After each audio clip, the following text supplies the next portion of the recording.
When life evolved on this planet, it was probably using abundant sources of energy that were already on the planet. There are organisms that can use, for example, hydrogen gas as an energy source, the same way we use sugar. And probably early life was using those types of things, whether it's minerals where they can get high energy electrons. All we really do with sugar is extract high energy electrons from it, put them into an electrical circuit and do things like make ATP, run, all the things we do. Essentially, we're electrical organisms. And it really doesn't matter where the electrons come from. We can only get them from carbon-carbon and carbon-hydrogen bonds. There are organisms on the planet today that get them from other things, like minerals, from hydrogen and so forth. Maybe the first life on the planet primarily wasn't using the things we used, like carbon-carbon and carbon-hydrogen bonds, but was rather using things like hydrogen. But that wasn't sustainable.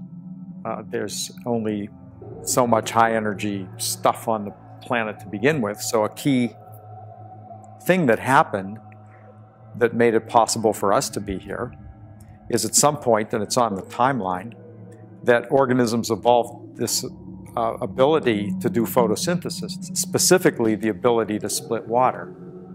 Because now what you have organisms doing is they don't need to, they can make their own high energy electrons with sunlight. So the essence of photosynthesis is to split water, to take its electrons and use the energy of sunlight to push them up to high energy. And once you have high energy electrons, whether you're a chemical company wanting to make products or you're an organism, if you have high energy electrons, you can do all the things you need to do. When photosynthesis evolved, two really major things happened. One, over geological time, there's been a heck of a lot more photosynthesis than respiration and combustion.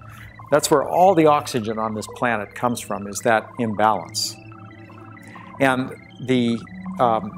the corollary to that is the levels of carbon dioxide in the atmosphere have been decreased by that imbalance of photosynthesis and respiration. So a lot of the stuff that would be carbon dioxide in the atmosphere is now buried in soil as organic matter or down deep as fossil fuels or that type of stuff.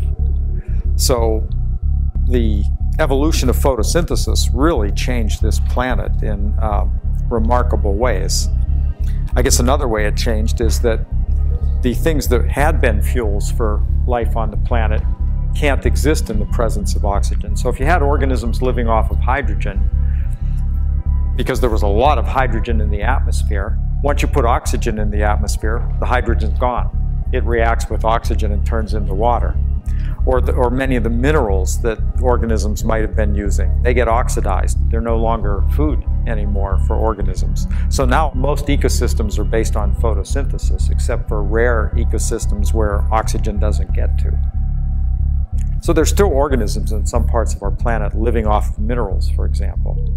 But they tend to be some places deep buried, for example, under ice, where oxygen isn't destroying the minerals that they need to survive. You know, if you think about that timeline, once we get into the 450 million years ago, well, we're in the last 10% of our timeline already, right? Obviously, all fossil fuels came after photosynthesis. I mean, it is possible that some fossil fuels were actually created by organisms using something other than photosynthesis. You go back 3 billion years, and there were a group of bacteria called methanogens that were really abundant on Earth, converting hydrogen into methane. So they used hydrogen as their energy source. They actually, we use sugar when we convert it to carbon dioxide. They were taking hydrogen and converting it to methane. And it's possible that some fraction of fossil fuels are actually due to these other organisms that were using a different source of energy, because they were taking hydrogen, converting it to methane, but they were also building themselves, right? So their remains could be part of fossil fuels. It doesn't have to be all photosynthesis, but certainly most of it probably is. Photosynthesis really about, and it's an estimate, a guess, somewhat of a guess, but probably about 3 billion years ago, photosynthesis started to take over most ecosystems. So it's been ongoing. But you only get fossil fuels in ecosystems where for a time there's a great imbalance in the process, right? So the most recent example of this is the Carboniferous period. That was just about 300 million years ago, you know, a real drop in the bucket on the timeline. So in the Carboniferous period, that's when coal was being laid down for the most part. So the coal deposits we're using are from the Carboniferous, and there were a lot of the land mass was incredibly productive, swampy areas where the plant growth outstripped the ability of other organisms to use those plants, and all the plant material was getting buried. West Virginia, for example, in the Carboniferous was an equatorial swamp. So, you know, in 300 million years, West Virginia moved from the equator as a swamp into a mountainous region. So there's been a lot of changes, but that particular fossil fuel, West Virginia coal, is 300 million years ago. Some of the oil deposits are certainly from a much earlier era. So it depends on the fuel and the deposit we're looking at. At one point, the most abundant organism on Earth before photosynthesis was probably this group of organisms called methanogens, because there was a lot of hydrogen. You know, hydrogen is really abundant stuff in the universe. After the Big Bang, the entire universe was hydrogen. Right, so our sun is hydrogen, or it's used to be all hydrogen. Now it's a fair amount of it has been converted to helium, but there's still a lot of hydrogen left. So on early Earth, hydrogen was pretty abundant. And so, as I said, there were these organisms using hydrogen as an energy source.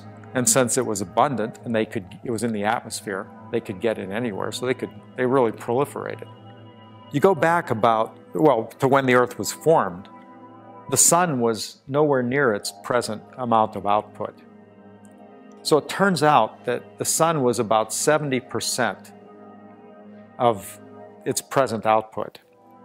If we had a sun that lost 30% of its output today, the Earth would be a ball of ice. So if you go back then to 3 billion years ago, for example, then the obvious question is, why wasn't the Earth a ball of ice 3 billion years ago? Not only was it not a ball of ice, it was warmer than it is today with this faint sun. And the part of the answer is thought to be that it's because there were so many methanogens on the planet making all of this methane that the atmosphere was very enriched in methane. And methane, as you probably know, is a very potent greenhouse gas. So that in fact it was the methanogens changing the atmosphere to a methane-rich atmosphere that created a tremendous greenhouse effect and kept the Earth from freezing when the sun was faint. So that's another example of life affecting a huge aspect of the history of the planet, geologically and in many ways. But it turns out that the methanogens probably kept the Earth from turning into a ball of ice, but their ability to do so was then thwarted by the evolution of photosynthesis. Because once photosynthesis evolved, the evidence is pretty strong that this entire planet was a ball of ice. That even at the equators, that the ice could have been, by some estimates, a mile thick, even at the equators. And the reason was, again, the sun was faint. And once photosynthesis evolved, it poisoned the methanogens. Oxygen is toxic to many anaerobic microbes. It basically wiped out most of the methanogens. Some still survive in swamps in places where there's not oxygen. And methane can't exist in the atmosphere if oxygen is there. It'll react. So just as an aside, there's a lot of concerns, and rightly so, about that humans are not only adding greenhouse gases like CO2, but we're adding methane as well as a greenhouse gas. But if we stopped adding methane, the good news is that would go away in a few years. Methane just doesn't last in the presence of oxygen. They react and they turn into carbon dioxide. Whereas the carbon dioxide we're dumping into the atmosphere is going to last a long time. So the Earth went from warm to a ball of ice, and then eventually back to, with a lot of little blips in between, the kind of planet we have now. In this era that I'm talking about, even when I'm talking about photosynthesis, it wasn't the kind of plants we're looking out the window and seeing. It was all bacteria. So bacteria invented photosynthesis. And in the types of plants that we can see out the window, they obviously have chloroplasts. But those chloroplasts were descendants of the bacteria that have invented photosynthesis. So it really was, photosynthesis was invented once by bacteria. No other organisms invented it, but how multicellular plants arose was they actually adopted these photosynthetic bacteria. But in this era where, you know, the Earth froze, first it was warm, then the methanogens got wiped out and all their methane went away. It was plants, but I just want to point out the plants were bacteria living in water. They're called cyanobacteria. And it wasn't until later that we had plants with leaves and roots and that kind of stuff. If we think about what life is, it's just whoever is successful is reproducing, right? And so organisms that evolved the ability to do photosynthesis could get free energy. And if, you know, all you need is sunlight and water, and you make hydrogen and electrons, and you can flourish. So obviously when photosynthesis evolved, it was, those organisms were highly successful. Well, they were, except the problem was that once you started putting oxygen into the atmosphere, then it eliminated all the hydrogen. So just like I said, methane can't exist in the atmosphere for very long if there's oxygen, neither can hydrogen. So the early Earth's atmosphere had a lot of hydrogen, but once photosynthesis came along and put oxygen in the atmosphere, bye-bye hydrogen. Every time a hydrogen collides with an oxygen, you're going to make a water. It's just a matter of collisions and chemical reactions. Oxygen is very reactive. You know, if you leave a piece of iron outside and it gets a little moisture to help the catalysis, it's going to turn to rust, right? In the same way, hydrogen is going to turn to the hydrogen equivalent of rust, which is water. So hydrogen simply can't exist anymore. It wasn't that the cyanobacteria set out to eliminate the methanogens. It was just inevitable if they released oxygen. All the oxygen on this planet came from water. Some of it turned back into water when it reacted with hydrogen. So water is an incredibly abundant molecule in the universe. And this planet has obviously an enormous amount of it. It's not like we have more water. We actually, to get this oxygen in all the oxygen we have in the atmosphere has come at the expense of using up some water.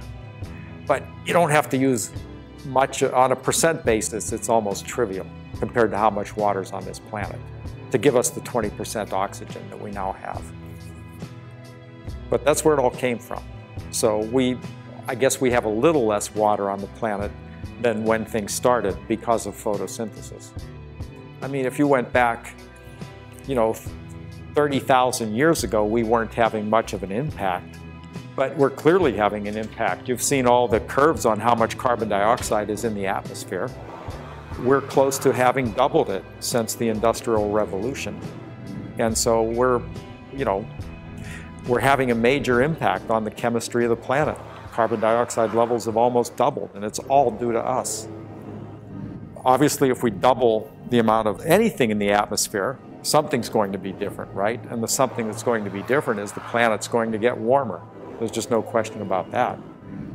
There are questions about exactly how much warmer, how fast. But if you double the amount of carbon dioxide, the atmosphere retains more heat, and the planet is getting warmer and will continue to get warmer with more carbon dioxide in the atmosphere.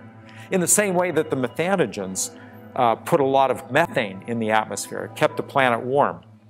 Carbon dioxide keeps the planet warm. I mean, some carbon dioxide is good. So the average temperature on the Earth is 65 degrees Fahrenheit. If we didn't have an atmosphere, the average temperature would be 0. So having an atmosphere is like having blankets covering you at night. And the question is, how thick are the blankets? More carbon dioxide, thicker blankets. So we've doubled the carbon dioxide portion of the blankets in the last roughly 2 centuries. Just a little blip on our timeline. That's not to say, there have been times in the history of our planet where carbon dioxide levels have been a heck of a lot higher than the doubling we're close to having. But in fact, during those times, the planet has been a lot warmer. I said the planet turned into a ball of ice, or at least most of the data indicate that, about 2.5 billion years ago. What got us out of that ball of ice was in fact volcanic activity, because volcanic activity was spewing enormous amounts of carbon dioxide into the atmosphere that may have increased carbon dioxide levels to at least 100 times what they are today, not a doubling, 100 times. And then when it all melted, the planet might have been an average temperature of 120 degrees. So why did it come back? Actually, most of the carbon dioxide wasn't trapped by photosynthesis, it was trapped by geology. So that over geological time, most of this carbon dioxide that's been in our atmosphere combines with minerals and forms carbonates, like limestone. Most of that's not biologically driven, but simply driven by carbon dioxide being sequestered by minerals in the crust of the Earth. There's different ways it's going to affect it. I mean, one is, if it gets a bit warmer and we lose all the ice on the planet, like from Greenland and polar ice caps, bye-bye Florida. The highest point in Florida, I think, is 160 feet, and that's up by the Georgia border. So, if we lose all the ice, Florida's gone, or most of it, except for a little. You can still cross the border from Georgia, but there won't be much. The concern is, if you change temperature, you'll change patterns of weather, moisture flows, and so forth. Whether we'll have more deserts, fewer deserts. There's a lot of people trying to model that and try to predict what's going on. That's pretty tough to make those kinds of predictions. Clearly, there'll be differences, though. I mean, we're not going to lose the water off of the planet, though. We have enough gravity and so forth. Mars used to have a lot of water. It's all gone.